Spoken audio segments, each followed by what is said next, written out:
Конечно, эта сессия в значительной степени... It is also the question of what is happening to us within this environment. Quite often at the school, during the seminars, we are short of time to talk about ways out, or ways in for that matter.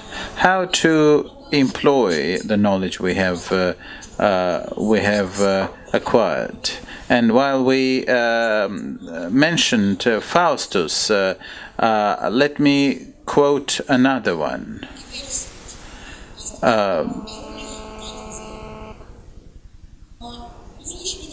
We have heard a lot.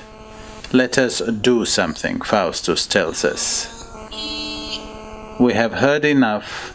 Let us do something now. And this is...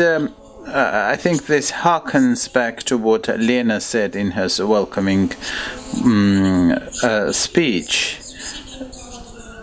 Our approach towards universalism is predetermined our personal acts, our way.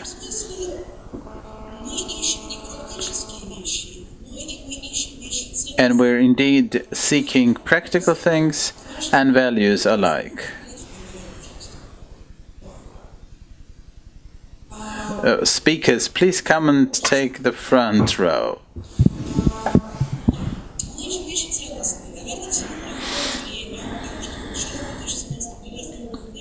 In 2017,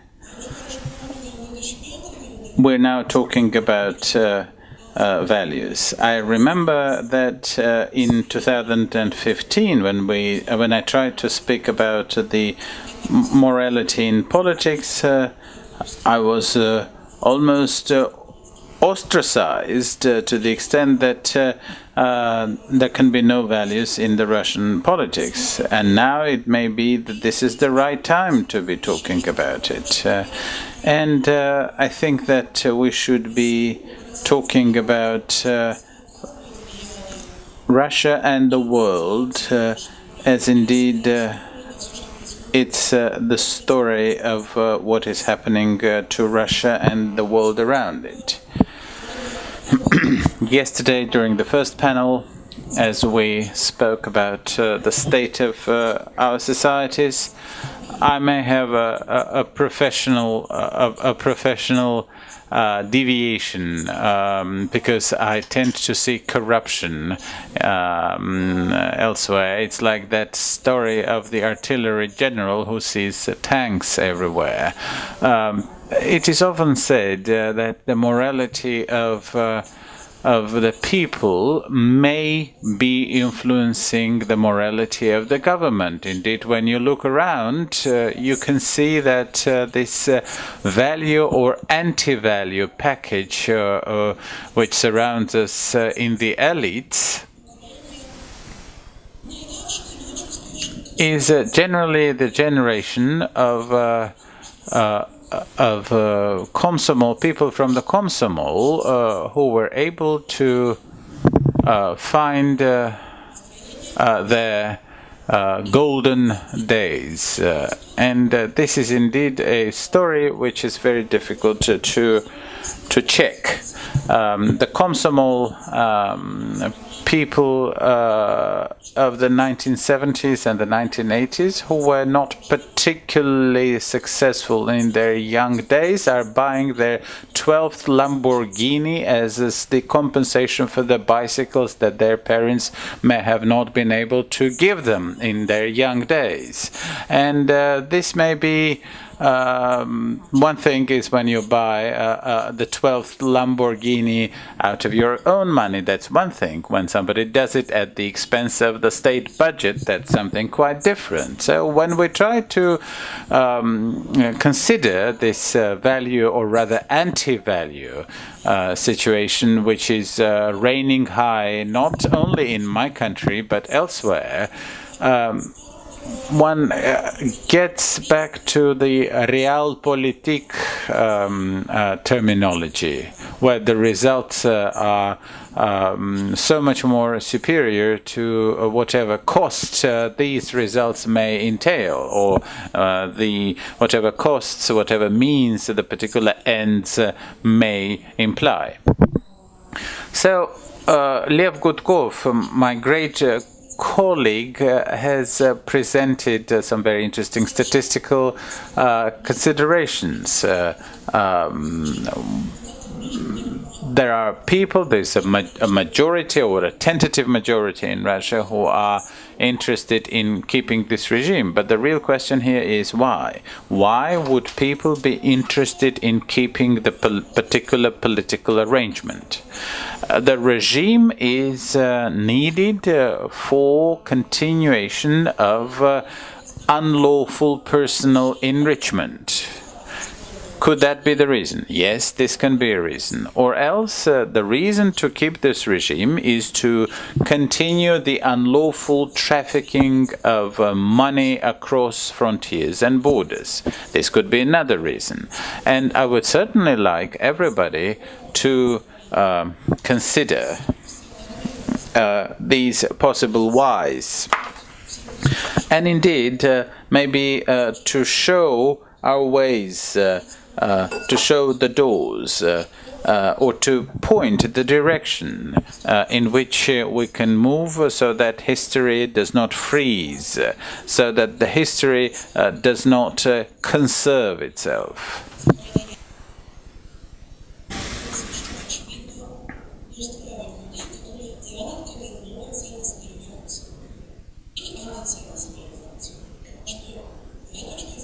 Because my viewpoint is that whatever happens today is the result of the clash of values and anti-values on the institutional level.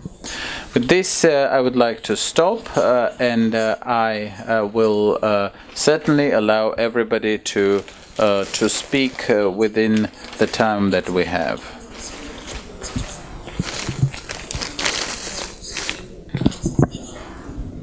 I would certainly like us to have some sort of a roadmap within those efforts that we can make. Solomon Ginsburg. Quite a few hands. Solomon Ginsburg, please. Thank you, Elena.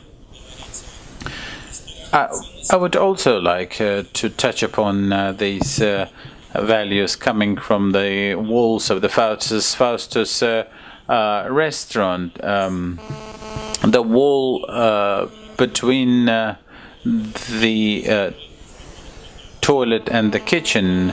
Who is more dignified to have freedom and life than those who go to struggle for it, was the line from Faustus in that wall space between the toilet and the kitchen.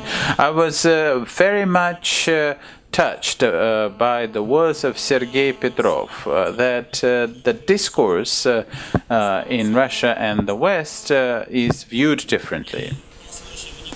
And when we look, when I listened to the panel discussion yesterday and today, I think that it's not as bad as it may seem. I think it's much worse. And if I may quote Yuri Petrovich Sinakosov, who said that in the Brezhnev days there was this metaphor of the boat that we should not be rocking for it not to drown, but not much has changed. There is still this rhetoric that we're still in this boat, except that part of those who are in the boat are supposed to serve as food for others. And in this sense, I was moved by the words of Elena Nemirovsky about the need to build the society of citizens. I think that there is a difference between the society of citizens and the civil society. It is important not to sacrifice the idea of justice to the utilitarian ends. I think that the idea of justice should be brought back by those reforming forces and those reform-oriented social groups which continue resistance. But I think that victory is not just for those who are stronger, but for those who can walk their path until the end.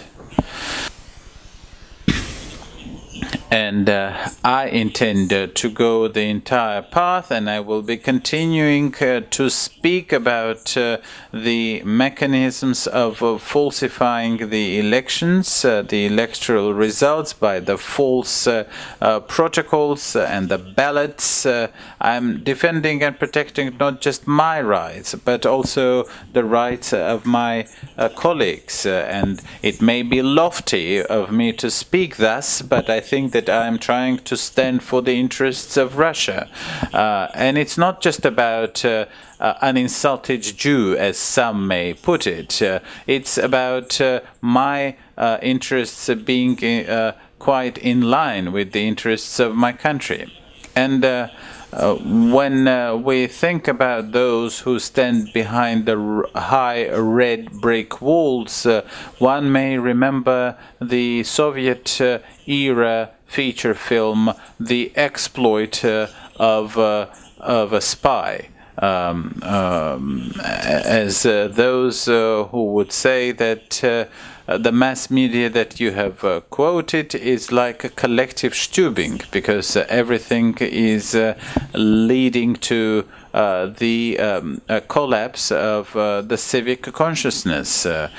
Clearly, if we analyze the mass media, if we analyze the terrible TV broadcasts and radio broadcasts so common in Russia today, we can see that they all lead to isolation of the country. Yesterday, I was at breakfast with Alexander Sagamonov, and he told me that he has contacts, a very working relationship with one key Russian reformer who says that the system has become unstable and that there is not enough money. And I think that this is just empty talk. And the only reason why these deliberations are brought about is to bring more patriotic zeal towards the March elections. So I congratulate all of those in this audience with this beautiful jubilee. In 2024, there will be just 1 year before the 80th anniversary of the end of World War II, and we would not wish rascals to be responsible for having the parade in 2024. And I think that if we start getting ready for 2024, the Moscow School of Political Studies, the School of Civic Education will certainly be prepared and geared to inaugurate the 300th anniversary of Immanuel Kant. Congratulations, my dear friends. Congratulations on your persistence, and I trust that we will be commemorating the 30th anniversary in the democratic and free Russia. Thank you, Solomon. But you have said that the civil society is often perceived as a totality of NGOs registered by the Ministry of Justice, whereas the society of citizens is less understood. когда даже проводим исследования, мы проводим исследования, все присутствующие коллеги проводят исследования. When we conduct studies, we do not often understand whom are we trying to evaluate. What's the difference between citizens and population? What is the difference between somebody just having a passport of one country and indeed a citizen who at least understands who is he willing to vote for? I think that this was the result of a civic stance.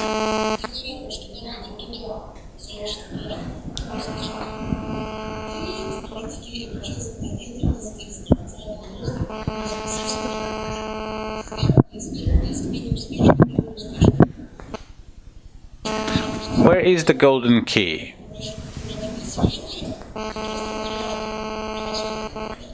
Is there something that we can make? Is there something that we can do to make citizens conscious citizens? Yesterday, the civic chamber of Kaliningrad region was elected. I was elected yesterday to this chamber. I'm quite surprised that I was elected into this chamber, even though I'm here in Berlin.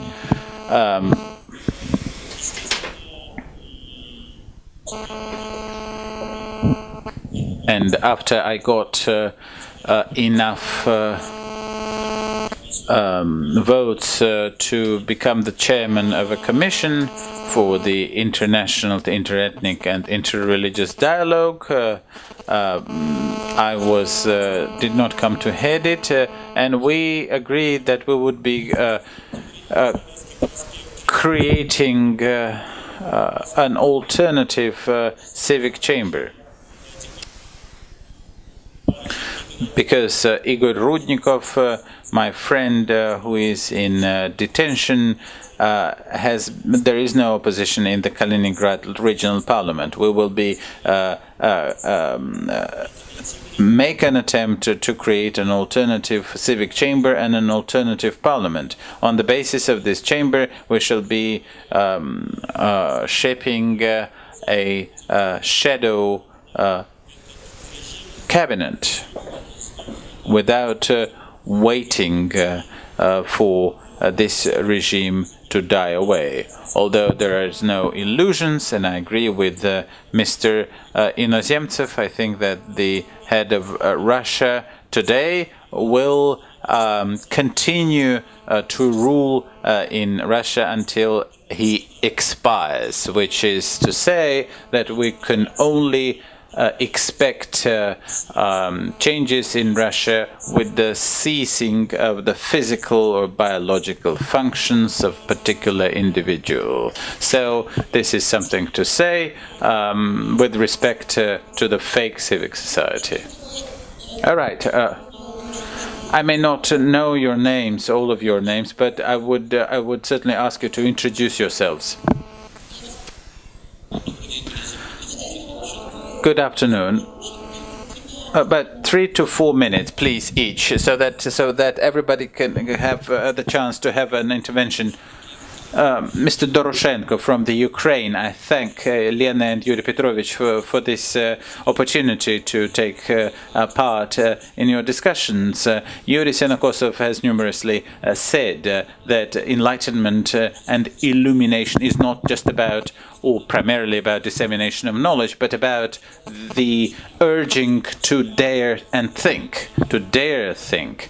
Sonia Licht has reminded us of the bloody 20th century, which is far from being over. Sonia Licht reminded us of the terrible legacy which we have. Next year we will be having the 100th anniversary of the First World War, World War I, which seems to have determined the borders of today's Europe. The Ukraine was born at that time, for that matter, and the country that was the first to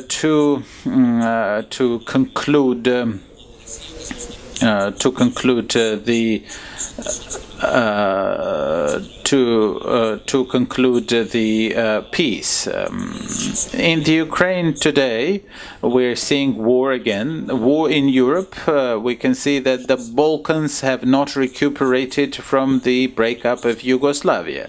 And when we speak about values, then apart from the human rights and individual liberties, we also have to remember the very important common good, which is the peace. The peace as indeed the virtue of paramount importance, which is probably the only security for us to survive.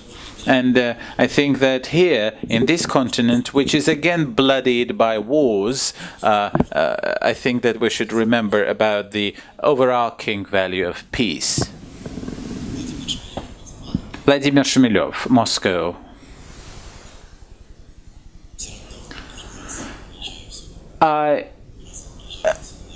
When I come to school seminars, time and over again, I feel more and more nostalgia about those seminars I went through in the years, say, in 2001, when I was at the school for the first time, when I graduated from this school, indeed, and having caught this bird of nostalgia one more time, yesterday and today, I can't help thinking about the subjects and topics which were discussed at the school seminars in those years.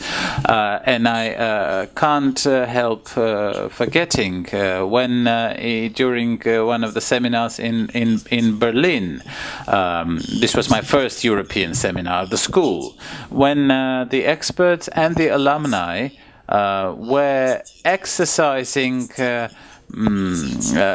the diagnosis of, or indeed in exercising their forecast for globalization. Yesterday, by the way, we touched up this subject when in the social science section, and there were people who were saying that it's interesting to see if Russia or Turkey would be the first to join the European Union. These things sound quite exotic today, or else there might have been questions that discussed that the national identity is waning, that people more and more will tend to be associated with professional or other possible affiliations, but certainly not ethnic or national or citizenship-based affiliations. Now, 17 years later, and I'm very far from being a pessimist. I'm not considering myself one. But when we talk about the substance, then everything is again circled and centered upon the national states, the age-old agenda of the national states, which have to be talking about relating to the civil society or the citizens, and indeed how the citizens should react to the repressions on the part of the governments.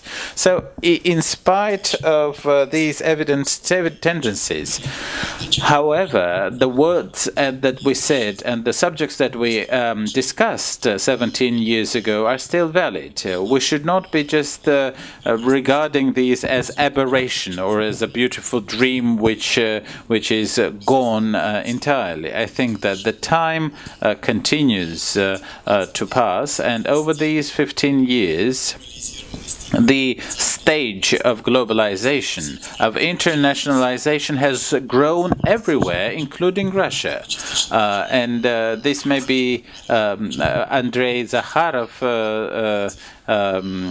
spoke that in one, or Vasily Zharkov spoke about one office when they're talking about war, and in some other office they're talking about bringing Russia into the Bologna process. And so the level of international participation over these 15 years has gone up dramatically. We can see this on the example of sports, culture, education, standards, and technologies. So in this sense, the anti-corruption campaigns across the world are also becoming a very salient feature of the contemporary landscape. In the economy, the hard currency and the currency issues, where the monopolies of the sovereign states is also undermined. These things are moving. The caravan is moving ahead. So it is important to think that this spiral of history is indeed a spiral and not reiteration. It's a new step. It's something that we find as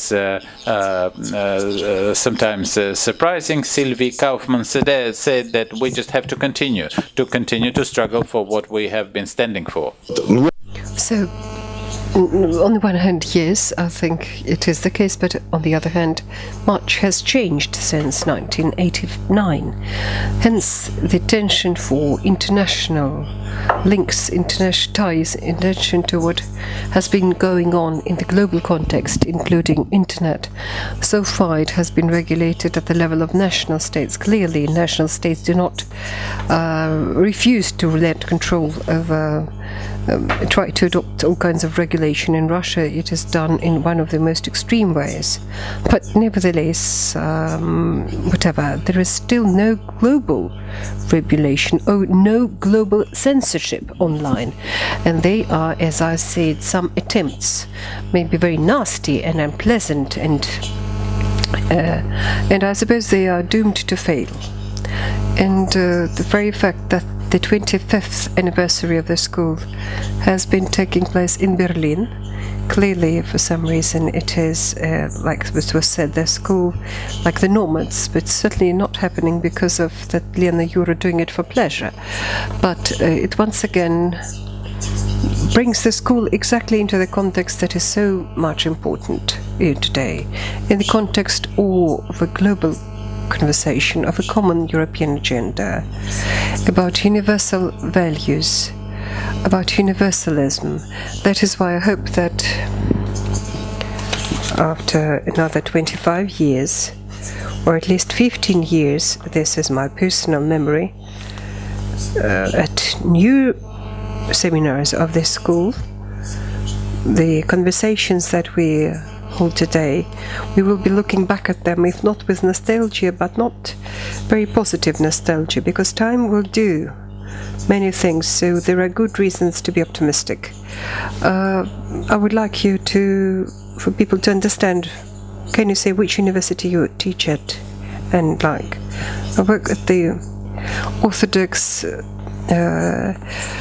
Orthodox University named after St. Tikhonus, as I'm a deputy rector. Maxim was saying yesterday that Russian society, without being aware of it, is much more globalized and much more, although we keep rattling our bonds, but many things stay within this global and liberal and whatever, but it's very fashionable to be wearing very different clothes. For that matter, Elena, program of Step 2 presented yesterday, I was not aware of that. Yesterday I first heard of what says, I'm sorry, probably sorry, we never did that.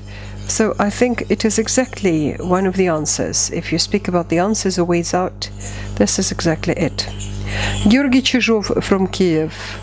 Well, some friends of mine who know the topic of this forum keep writing to me ironic questions like, did you find the way out? And indeed, it works no matter how hard and how long we have been looking for this universalism. Sometimes we seem to be coming closer to it, and then again it disappears around the corner. I suppose we need to admit that out of the epoch when universalism seemed to be something generally accepted or something generally understood. I suppose we left that epoch behind us. Now we can find our own local universalism where, in this audience, supporting staying within certain framework, yes, it will be universalism, not necessarily for all. Well, so to say, universalism for expert community in a broader sense for civil society.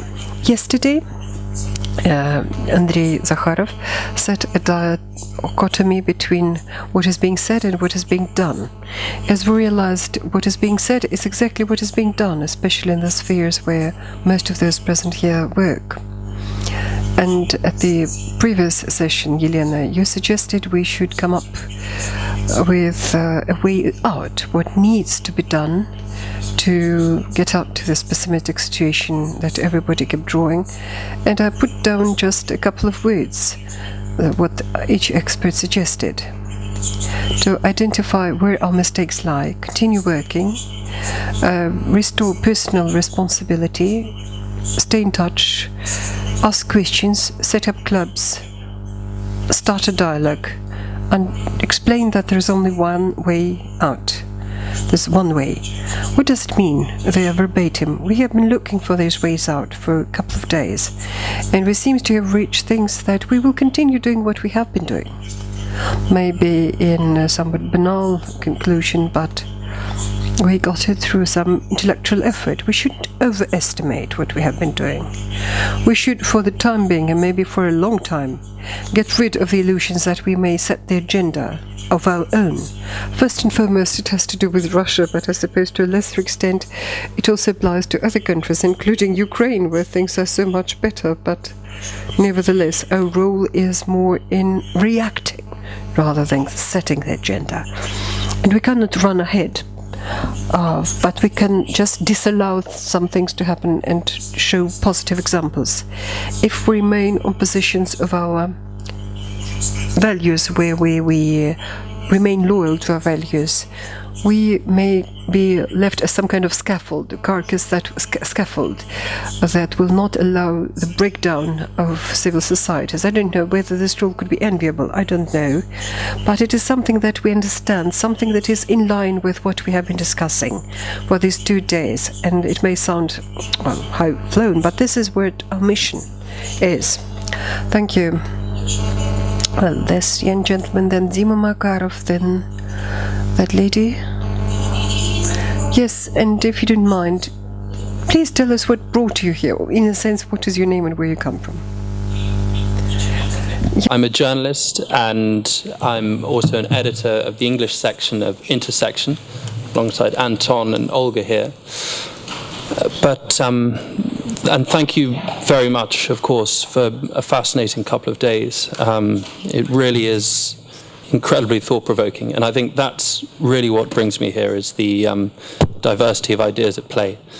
On the first day, Lord Skidelsky mentioned the universalism of science and technology, and I thought it would be worth sharing an idea of one place where I saw how science and technology was able to change the democratic process and advance an idea of citizenship, and that was in Iceland, where a few years ago, after the banking collapse of 2008, there was widespread voter distrust in the political process, and made worse by the revelations surrounding the Panama Papers scandal. Iceland was the one place where a leader actually was forced to resign as a result of that. But what was interesting is that in the midst of this lack of voter trust, the Icelanders started using social media as a way of partly crowdsourcing a constitution. And that struck me as incredibly interesting, using live streams, platforms such as Facebook, Twitter, and other platforms in order to sort of, firstly, to elect a constitutional council, and then secondly, to contribute to this elected constitutional council various suggestions for what a new constitution for Iceland would look like. And the reason I mention this is that it might be something worth thinking about. Not a sort of new constitution in Russia, at least not yet, but it might at least help raise citizen awareness, even on a city-by-city level, city constitutions or new constitutions for oblasts, built on a grassroots level, at least as an exercise in sort of helping citizens reflect on what brings them together. Thanks.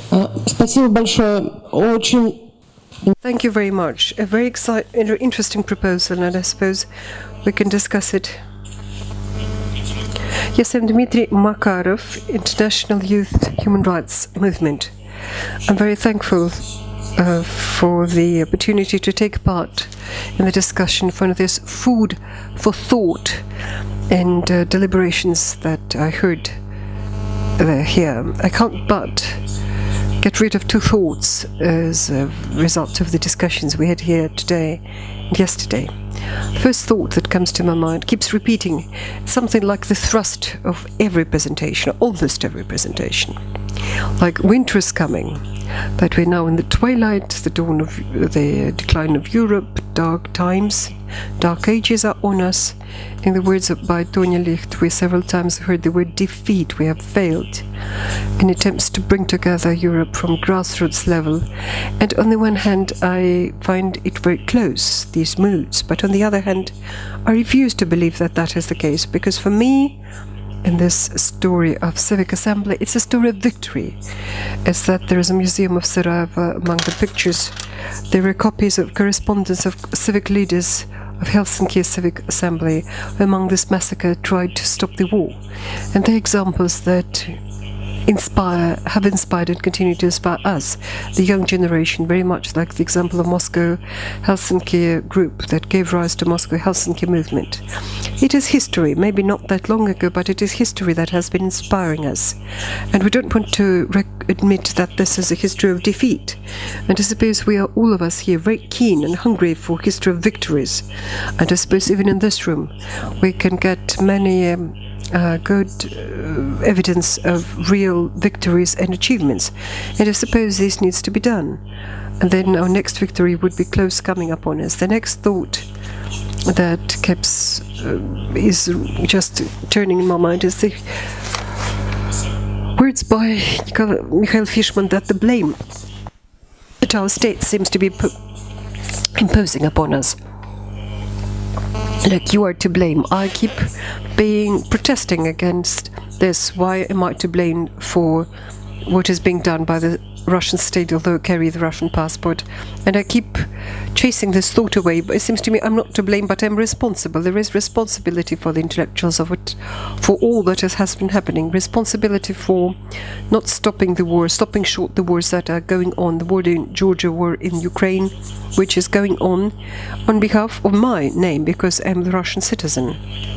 This is my responsibility, although I keep trying to do something for the annexation of what the speaker calls annexation of Crimea.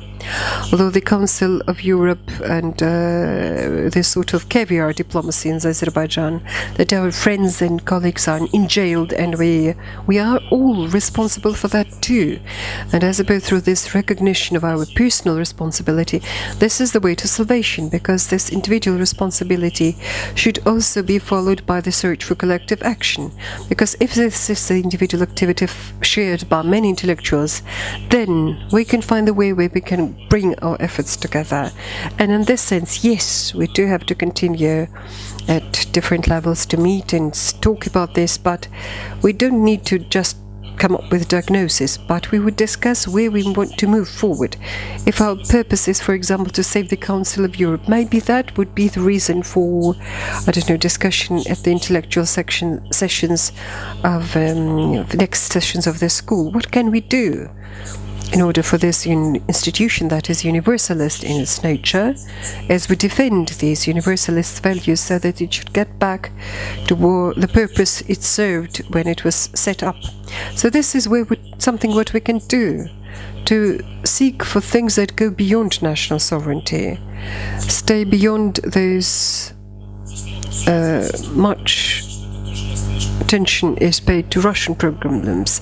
I think it's carrying us away because it's not so much Russian problems, they're universal problems.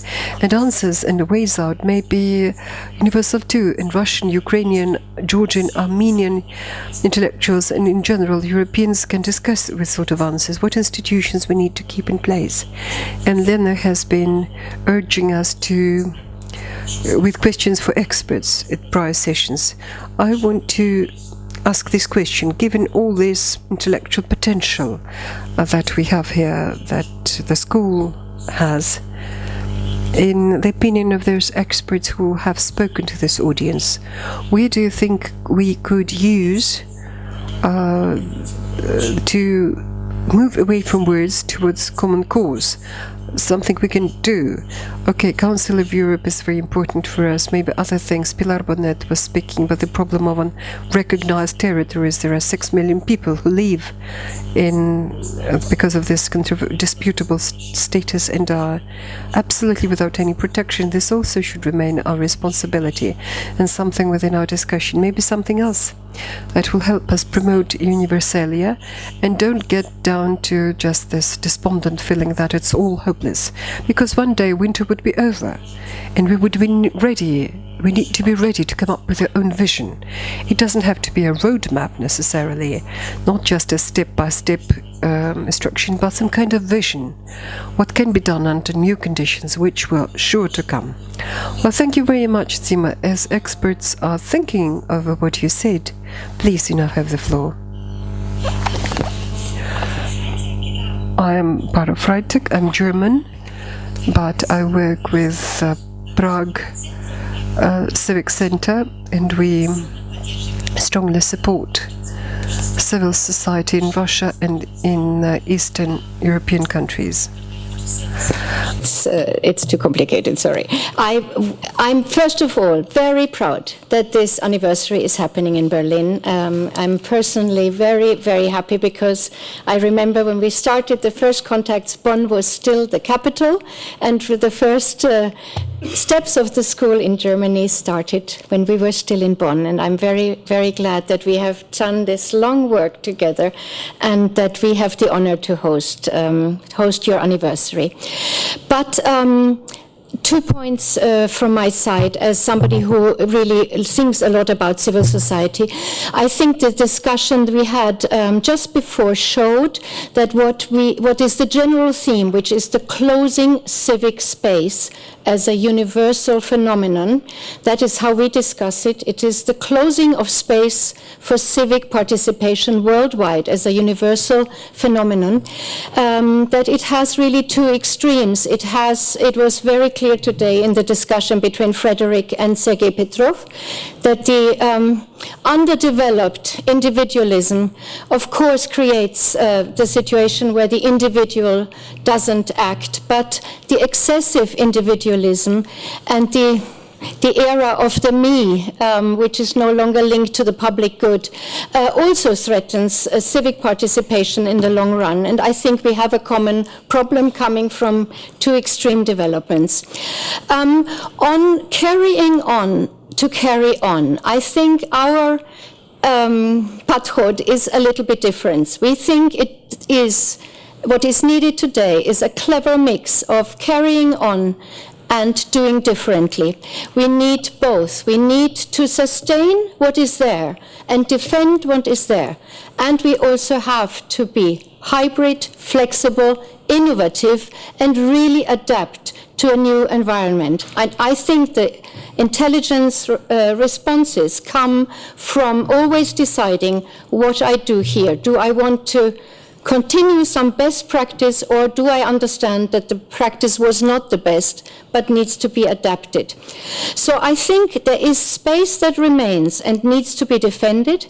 What we see in Russia, but also even in places like Azerbaijan, certainly in Central Asia, there are many new actors out there, many new young people who are not even thinking of registering as an official registered NGO, who we don't understand because they don't have a label, they don't have a name. It's many informal movements, many individuals who start acting, and they are more isolated than they were ever before because of the cuts of legislation and repression. So for the first time ever, I think civil society is under the threat of isolation, whereas authoritarian regimes are cooperating more and more. So we have to reverse this balance and reconnect civil society actors with each other, with their own societies where they are being marginalized and criminalized, with all the laws that you all know about, and to connect them across the borders in the post-Soviet space where there are conflicts with the Western expertise, with the global expertise. And what I think in this circle here is especially important to me is what we are trying to do as well in Prague.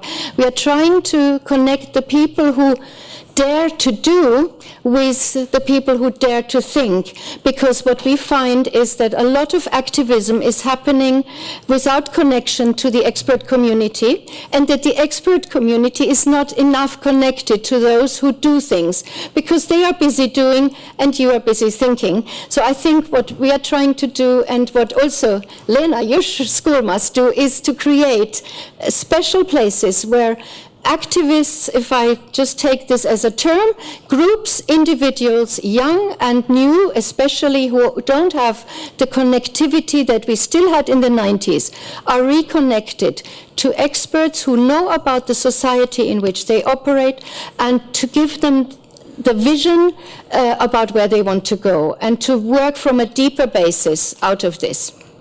Спасибо большое. Так, вот тут у меня... Well, thank you very much. We had a young gentleman here, then Sveta, then another young gentleman. I am Kirill Oreshkin, alumnus from Vilnius. This forum is known In Search of Lost Universalism. And as I thought about it, that is a topic that first and foremost of the universal and common for Europe and for humanity as a whole. I think that we somewhat got, especially in day two, we went too deep into discussing the situation in Russia and asking how to change non-democratic Russian regime. But the problem is much broader, because the crisis of the loss of universal values, it's a crisis that is common to Europe. It is a global crisis too. And the Russian regime, regrettably, is not the only dictator regime or a regime that seeks to achieve authoritarianism. And that is why today we heard this phrase that universalism is not for all. I think it's oxymoron. It should be universalism. Should be universal. It should work for all. Whereas universalism within one audience, within one country, may lead exactly to the situation which we are seeing right now evolving in Europe. I believe that what matters is to exactly understand the exact reasons that led to the current situation. What is Putin's regime? What does it stand for? Is it something that influences Europe or moves it, so to say, away from universal values? Or is it an expression, bright manifestation of the global crisis that is going on in other countries too? This is where we just see it in sort of most crystallized, sort of most evident manner, something that has been completely manifesting itself. So they are the questions that I think are so important for Europe too, and for Russia too. And there is no way about overthrowing the regime. This topic is too broad, too complicated, it needs to be discussed at other sites, maybe. Dedicated, because we fear that, right? I got your point. Sveta, please. Thank you. I'm Svetlana Shmelyova. What I wanted to respond to first, what I heard here, maybe something that was discussed by Dima Makarov about positive experience. And in answer to the question that Lena raised, why and what needs to be done, I would want to begin with the question, what needs to be done first? And this is where I want to focus on one thing, not just start doing something. I suppose the way out would be to continue doing what we have been doing. And this is where I would like to recall Jean Monnet, who, an architect of the European community, who for some 2 world wars, who traveled trying to convince the governments of countries to come together for the common cause, for the common good. And at a time after the Second World War, he did it, so that the countries would renounce part of their sovereignty. And immediately after the event, that when all kinds of international documents have been signed, different international organizations have been set up, he wrote a book when he retreated to the country, Reality and Politics and Policy, when he shared his experience. Because it was thought that when human understanding would evolve out of these institutions, and then that historic memory might be lost, those institutions would turn themselves into the bureaucratic organizations, which would not make much sense. That's why he wrote the book, for the generations to come, so that they could be revitalizing these goals again. What is interesting that when this book, the Moscow school published that in Russian, there was a typo in the epigraph, because Jean Monnet wrote, we bring together, it's not the people but the state, meaning it's not 10 to 20 to 30 people who came together. Instead, behind them there are people and countries, whereas the school made a typo. And instead it wrote that we bring together not states, but we bring together people. And everybody who has got this book have this insert for corrections of typos, but I think it was a very symbolic typo. And this is exactly what we have been doing. Why we need to continue that. This is what the association has been doing. And in answer to the question, why do we need to do that?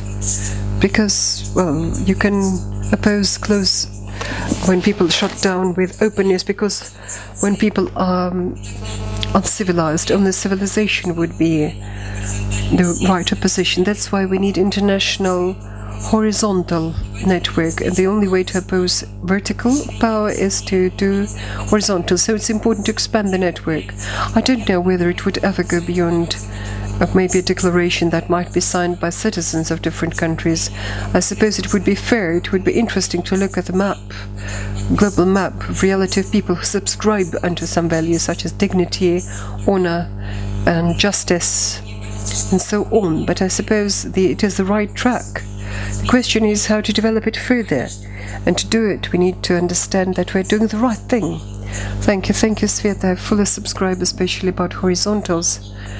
And in line with Kirill Oreshkin spoke about universal stories, and about what Andrei Kolesnikov told us about the ascending garbage chute.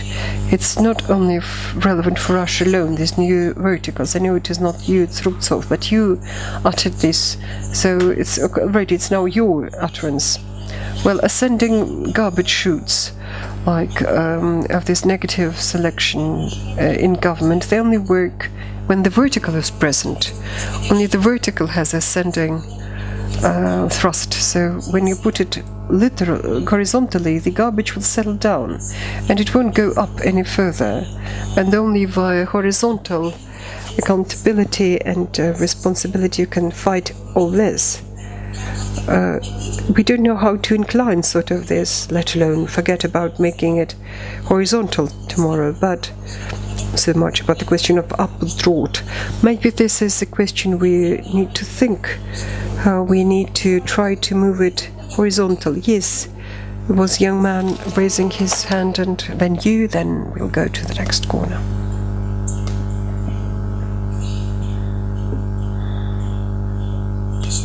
My name is Denis Grekov. I'm from Russia. I in part would like to continue the things that Sveta discussed by my own words. When we speak about universalia, we speak about civilization. And civilization for me is first and foremost the space of same sense that makes the most important thing that I think we should be fighting for here. It's something that we mean one and the same thing. Examples, what is it that all authoritarian regimes do? What they sell to their society is a simple idea that freedom stands for anarchy. In point of fact, it's a matter of interpretation of the word freedom. We perfectly realize, if you remember Locke, that freedom is not about anarchy at all. Freedom stands for freedom to make use of one's reason. To establish laws which lead to the common good.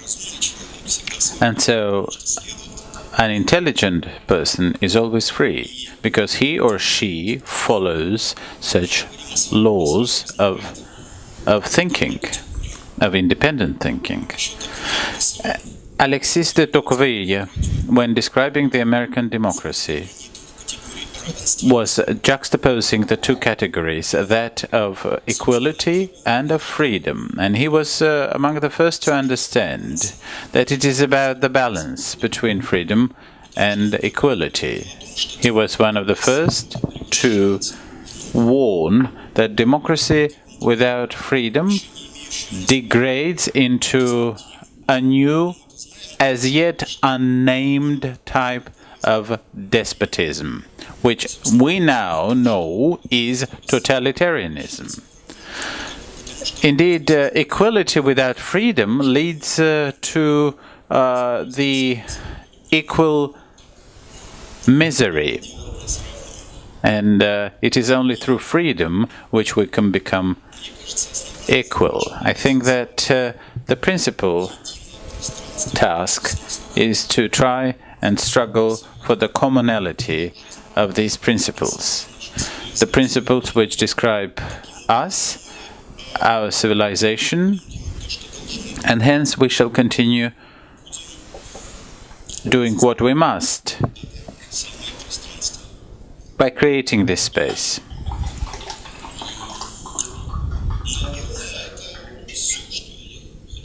Thank you. Yes, please. Thank you. My name is Bruno Petrušić. I'm from Croatia, from Croatian School of Political Development. I'm really glad to be here. It's first time to be in this kind of forum or type discussion. And I have two short suggestions. First is based on what already mentioned Ms. there, connecting people who know and people who do, connecting academia and activism. And I think that's important. And to approaching to academia, it's not enough just to ask economists, sociologists, political scientists, but also philosophers, theologians, psychologists, and I think anthropology is really important, because we are doing this, what we do, because of man, because of human, not because of some idea. And often the man itself is universalism. It's universal idea, and we need to transfer that to something concrete. And that's the space where my activism or of any of us is born. But to do something, you need to know why and what to do. And I think it's important for us to understand this basic question, and it's what is the human? If our actions will be imposed in that way, if we define it on one way or another, in my personal opinion, I think human is being with mistake, and it needs the others to be without mistakes, and the other in horizontal and in vertical movements.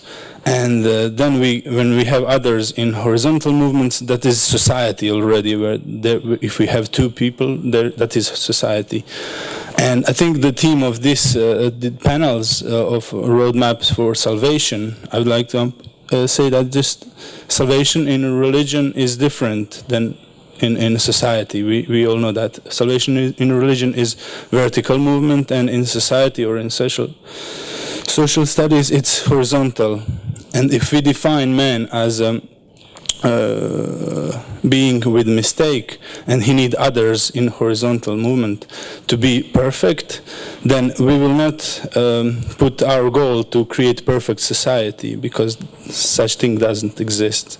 And we will be happy if we do small movements to better, not perfect.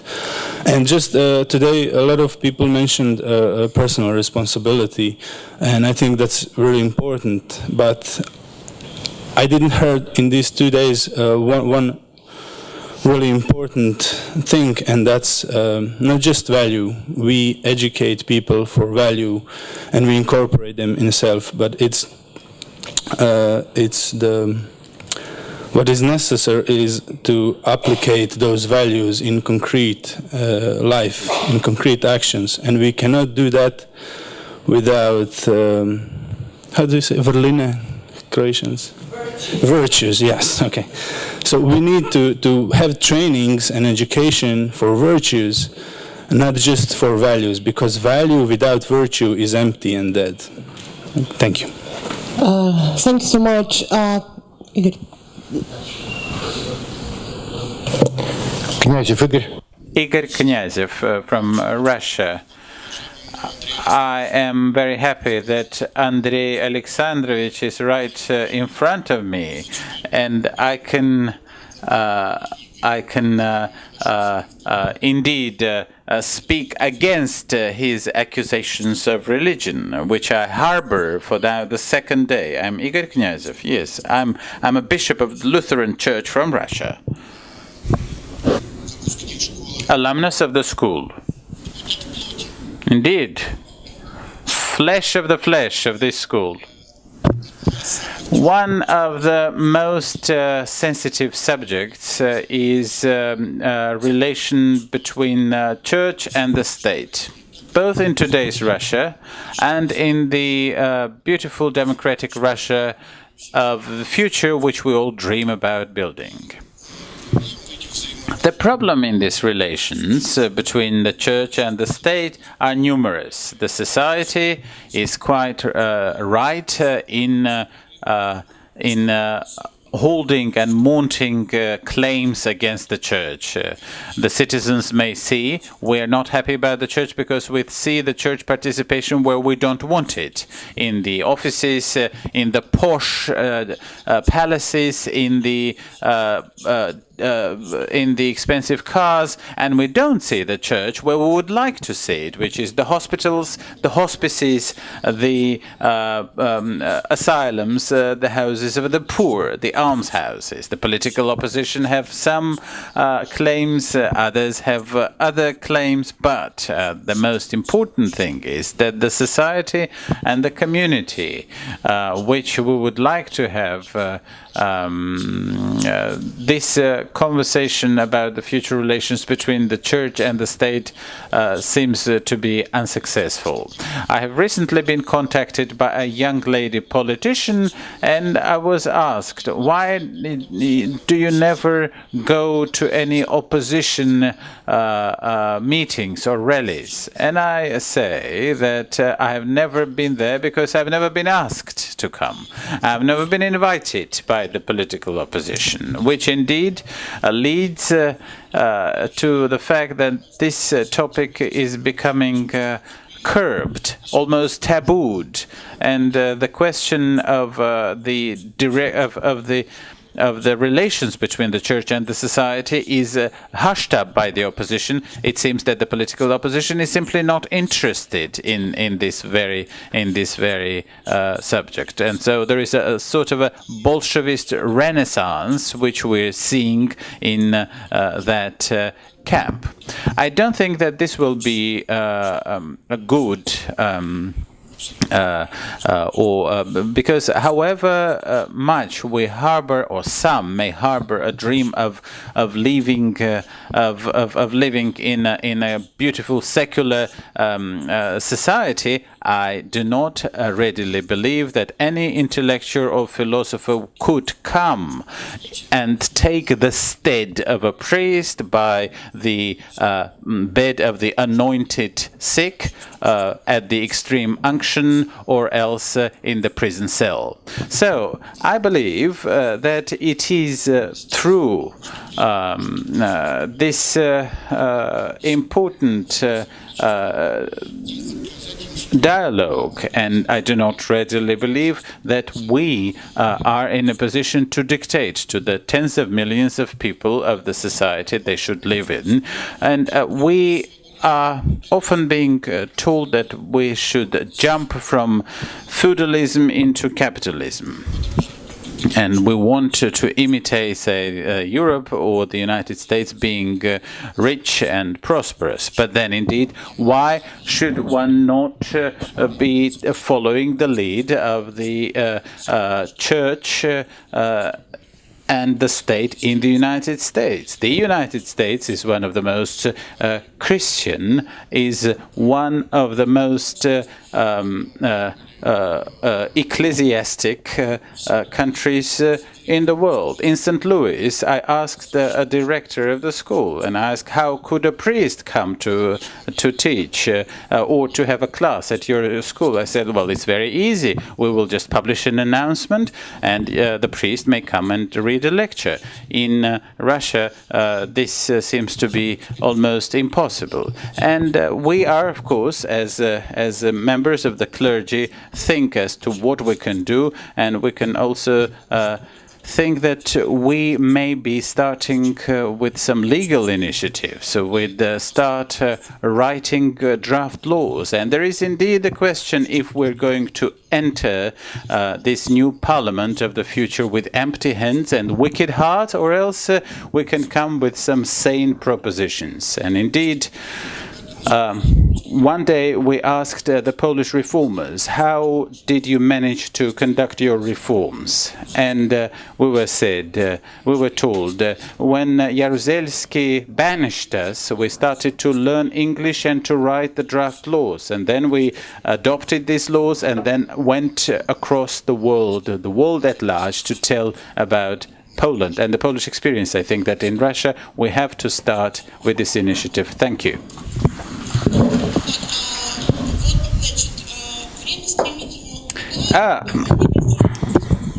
When should we finish this session?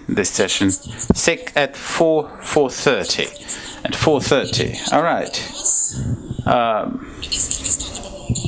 Colleague from Kyrgyzstan, 1, 2, 3, and a colleague from Serbia. And after that, I shall allow one of the experts to reflect.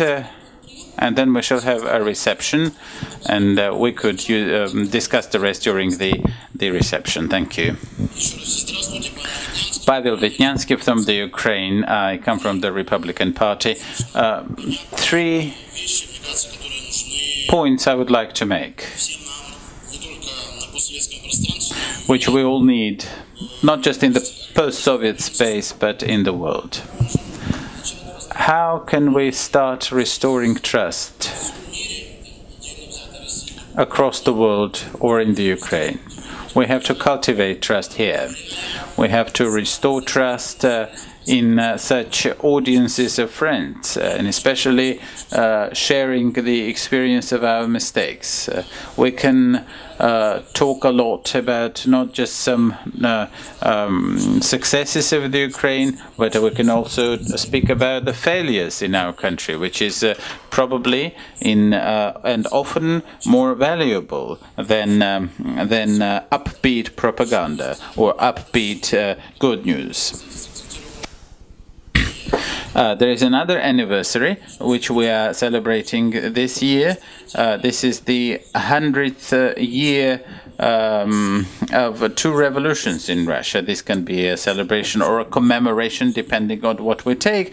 The first revolution did not, unfortunately, come to solve the problems which Russia faced. And these were primarily the issues of the social agenda. Indeed, today we should not forget about the social agenda and the issues which pertain to the vulnerable in this world. Indeed,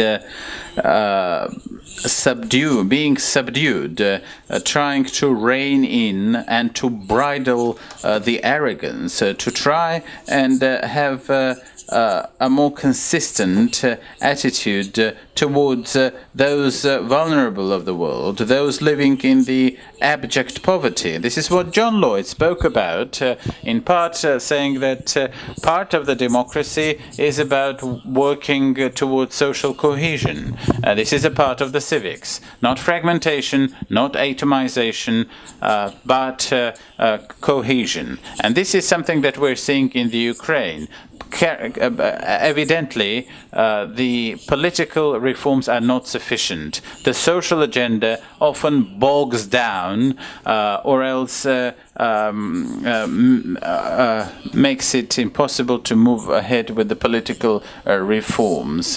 Our colleague from Lithuania, Vitas, spoke about our discussion with respect to the civil society, and Yuri Petrovich led us to this discussion that indeed when you remove this conflict, only then the political and social agenda can come closer.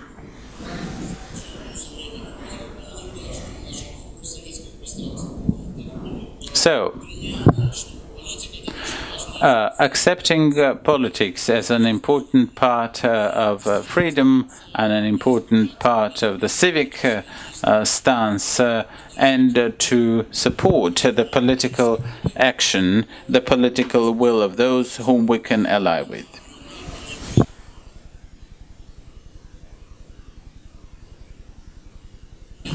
If this does not happen, then unfortunately we shall continue to be held hostage by the mafia-like circles who got their piece of the pie in disparagement of everybody else. So the example of the founders of this school the example of the founders of this school tells us of how we should live by understanding the essence of our social and political activities. Success to all of us. Thank you. Elmira from Kyrgyzstan, from the School of Political Studies. Concerning despair, or concerning spite, I come from a country bordering with China. And China is a very special country. On the other hand, we have countries which have not changed their government in 25 years. I'm talking about Turkmenistan. Then we have Russia, a country with also a very special path. That being said, Kyrgyzstan also has had 2 revolutions, and I think that we should not despair. The first metaphor that I would like to quote is from Frank-Walter Steinmeier, who said, talking before the European Parliament, is that we as Lighthouse must persist. And Yuri Petrovich also quoted the great metaphor of not rocking the boat in the stagnation years of the Brezhnev rule. Indeed, if we're a boat in the ocean and we are in the storm, we're seeing the waves whales and the sharks, but there are the lighthouses. And this school, the Moscow school, the Strasbourg network, is the lighthouse which instills us with confidence. Yes, we can see the cataclysms, we can see the storms, but we hope to ride this storm as long as we have such a lighthouse in front of us.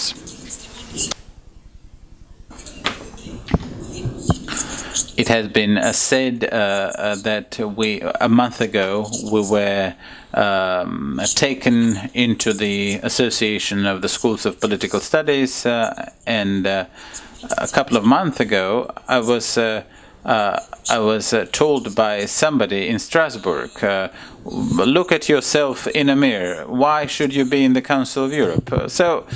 And I disparage such racial remarks. I don't particularly care about them. But what I just want to show is that the world is very diverse.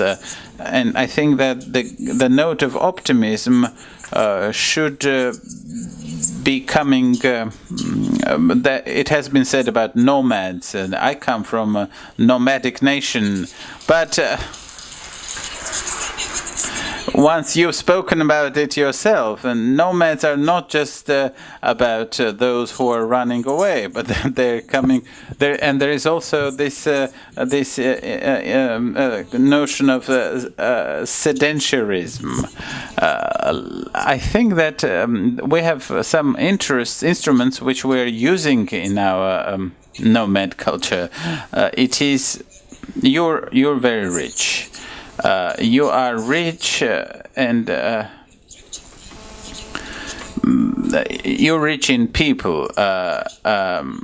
You are the lighthouse, and I certainly have a great veneration and admiration for Professor Mikhailov, who is like that age-old figure of Aksakal in our Central Asian folklore, who carries this experience. His soul is burning, and he has this beautiful experience of an itinerant university. So I trust that technologies are bringing us close. You have some great, bold persons. Sonia spoke today. Sonia coming from the Balkans, and it's a true practice of courage.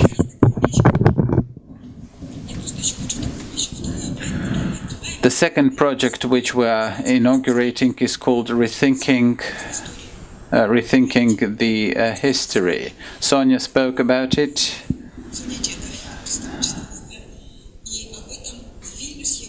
And in Vilnius, I was at the Moscow school meeting.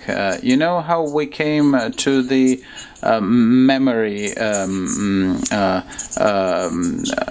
memory rejuvenation, or indeed the restoring the memory, overcoming the Soviet experience, overcoming the experience of the Soviet colonization, is what we have to go through, restoring our memory. Work with memory is of paramount importance. Lev Gutkov always makes a lasting impression, and unfortunately history is often discredited, as in many other post-Soviet states, but the space, the world is much larger. I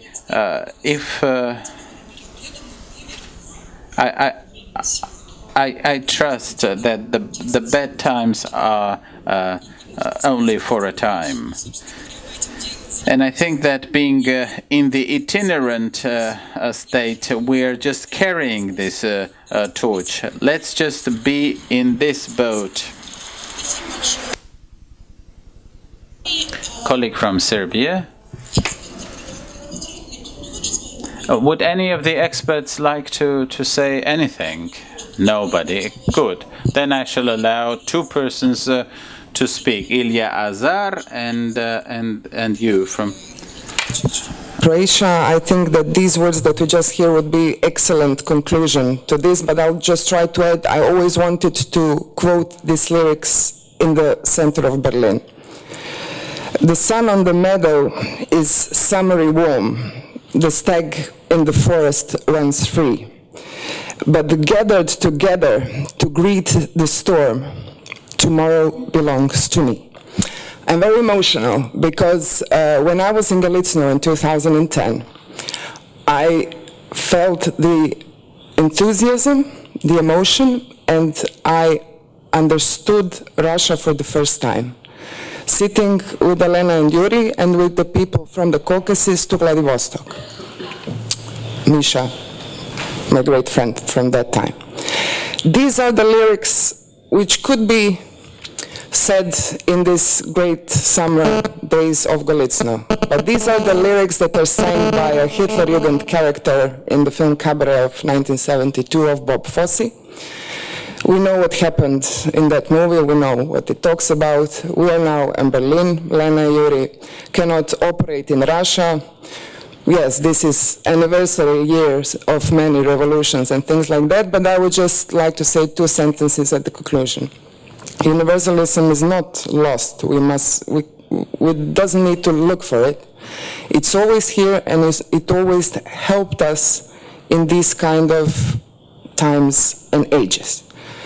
So, supporting completely Misha's proposal yesterday for the advanced school, and I think we have to accelerate this advanced school in terms of internationalizing it more, putting this internalization again internally into all our schools and societies which can still operate freely, and accelerate this process as fast as possible. I don't know, models, you're the scholar, we can all discuss about it, solution groups, agendas. I completely support Svetlana's things about the horizontal thing, which is this. We have a thing going on in Europe in searching for re-democratization of Europe. Some say it's ideologically colored, but I think it's important for Europe, for us as such, and this is DiEM25 of this prodigy Varoufakis, which people hate, but I think this horizontal thing on all these levels, accelerating all these processes, is not the hope, but it's the solution at the end. That's just, my vision from this small piece in our puzzle of schools. But I think we need to strengthen this, because if you're now working in exile, we kind of need to support MSPS and vice versa. We need to, glue it a little bit more. Thanks. Спасибо большое. Илья.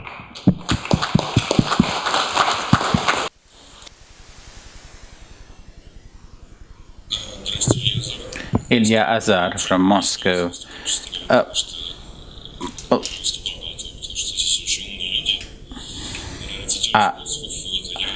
There have been many quotes from philosophers. I kept subdued here during these 2 days of the seminar, as much as I can understand what we have been talking about these two days. The municipal elections, and Lena spoke about this. I understand that this is maybe a very minor thing for the global agenda, but I think that it's not just about me becoming a deputy, but an example of civic consciousness among the citizens in Moscow in the particular case, and that there were almost hundreds of people who decided to propose their candidacies. I have very different people in my electoral team, in my constituency, and and I think that it would be very interesting to talk on an expert level I understand that this is Moscow, and that, such activism during the municipal elections should be taken into account. I think that there is some room for optimism. Yes, I agree with you. All right.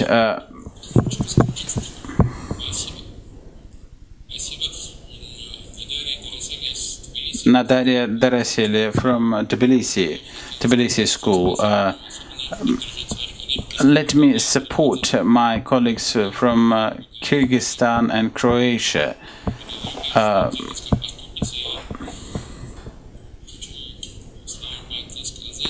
The words of a poet, let me say that if I don't burn, if you don't burn, if we don't burn, then the darkness will not be dispelled. We have to sow even though the harvest may be poor, and we have to continue and work. If we are soporific, if we're sedated, democracy will not develop. Before I give the floor to Yuri, so that probably you should say some words to wrap it all up. With your permission, can I point out 3 or 4 things that really touched me, what was come by the experts? I think it's all great because they said something that is highly important about optimism. I don't want to repeat. Of course we'll carry on working. What else do we have to do? We can't, leave it all and go into reclusion, into the forest. No, of course not. Each and every one of us would get back home to what they would do, and will be writing books, and Levada Center will carry on working, Soldatov and Berafan will do, and will invite new experts. But you want to, go over, you want to add something, some element which was not there yesterday, because otherwise it's just like we will confirm to each other that we're committed to what we have been doing, but deeper now so, because this doom and gloom, we're all, the dawn of the decline of Europe, but we're optimistic in our minds, otherwise we would not be there to discuss things which are hopeless, otherwise we're not smart. And maybe masochists in a way, but sometimes, yes, it can happen. Something is being said off the mic. Something can happen, but it's not that often. It was well said that we need innovations for civic resistance and response, because indeed, if they are innovating, and trust me, they keep coming up how to run off what we can think against them. It's an endless Tom and Jerry chase. We keep chasing each other, and we need every day to come up with an innovation to catch up and to overtake something new that really impinges our rights and the rights of our citizens. But we do need an innovative approach through the lessons of victories and priorities. Yes, we must set our priorities right, add on top of them victories, and then we will see where else we need to go. We must find, and not to miss it, this fledgling grassroots activism, not NGOs, but these people a couple of people got together. Sometimes we miss them, but there is huge potential about them. To bring them together, to contact the experts, otherwise they would never have an opportunity, say, to come here. And they are saving Dubki small park in Moscow, and they are there. They are there. Civil society. They are civil society, but it's just going through our fingers, and we need to catch them, and we must make them meet the researchers, professors, and this is where this gold halcyon average is. Very fancy word is this nomadic intellectual blockchain, if you will.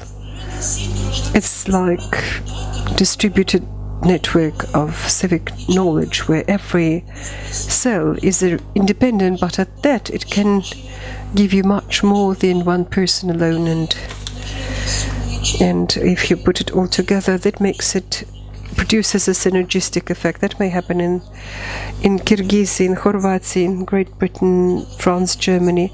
We must find the way to use the technology using the people or using some kind of these beacons or leaders. Head of us should be Yuri and Lena, and I would probably stop at that. I would like to give the floor to Yura so that he would say some wrapping up words, and thank you very much. It's hard to be optimistic without you.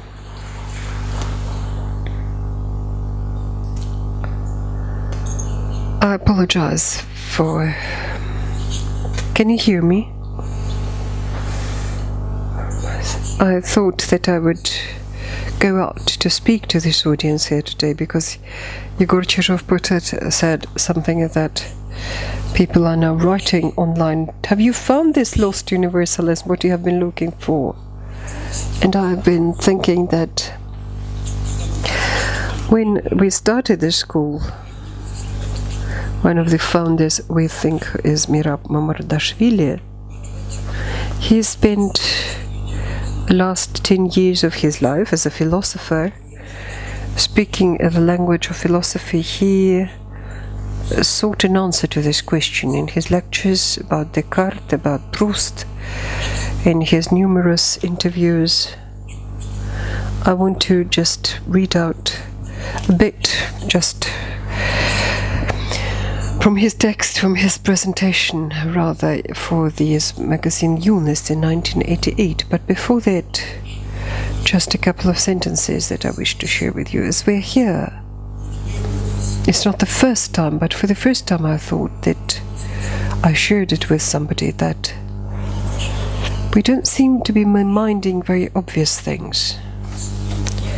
We create parties that we know, like United Russia, Fair Russia, Russia, Go Russia, Go, Our House is Russia, and then please mind what are the names of the parties that were set up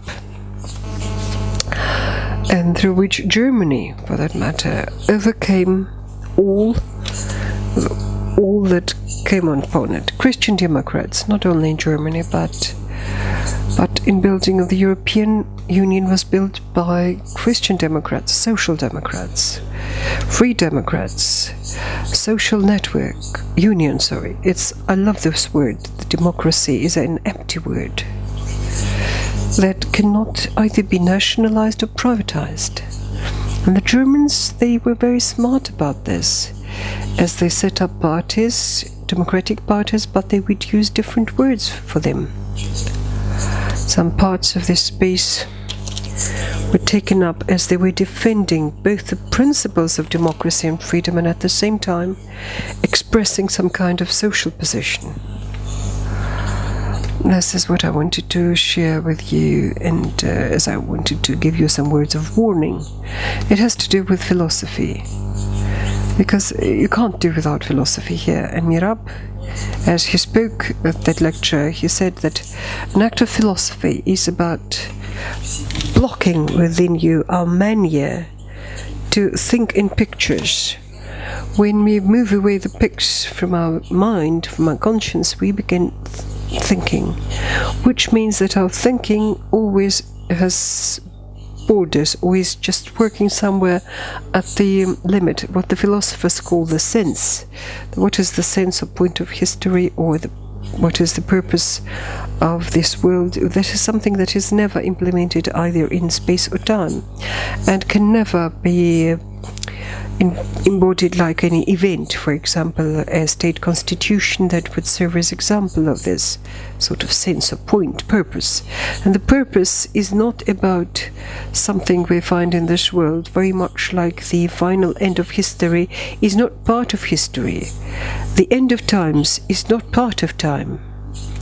We should always think through those things which we place at the borderline, as we put together real and specific events and never place them within the world or expect them to appear within the world. Well, unfortunately, in our everyday thinking, including social thinking, we keep making this fatal mistake. What indeed is something that is finally finite we put it into the world as something we're searching for, like a perfect model, as an ideal. He was saying, show us a fair law and then we will follow that law. But have we ever or anywhere seen a law like this, which when used they would show the triumph of justice? And when we cannot show it, and because it's not physically possible, then it is non-existent. It means that nihilism triumphs, cynicism, because of lack of understanding that how we all work, how our morality works. If we mind and we want to be democratic only on condition that somebody will show us a pure paragon of democracy, and only then shall we become Democrats. And this is where we can make the point of it all. It means we're just nihilists. Yegor, you can give an answer to this. To what I said. Do I look like nihilist? Thank you.